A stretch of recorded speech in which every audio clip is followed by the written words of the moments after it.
10/11/2024 കറുകുറ്റി കേശവപുരത്ത് കുമ്പളത്ത് വീട്ടിൽ കെ.ഒ. അയ്യപ്പൻ ചേട്ടന്റെ നിര്യാണത്തെ തുടർന്ന് അദ്ദേഹത്തിനുണ്ടായിരുന്ന ഇലക്ട്രിക്കൽ വീൽചെയർ ഇന്ന് നടന്ന ചടങ്ങിൽ മകൻ ശ്രീ സുനിൽ അങ്കമാലി സേവാഭാരതി സമിതിക്ക് നൽകി.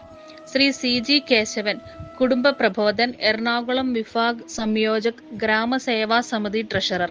Shri C R Sudhakaran, Angamaly Sevabharati general secretary. Shri Ajayan, Moozhikkulam Sevabharati കാര്യകർത്താവ്.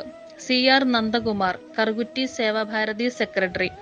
Shri Rajesh A V, joint secretary. Shri Midhun P Sundar, IT വിഭാഗം കോർഡിനേറ്റർ എന്നിവർ സന്നിഹിതരായിരുന്നു.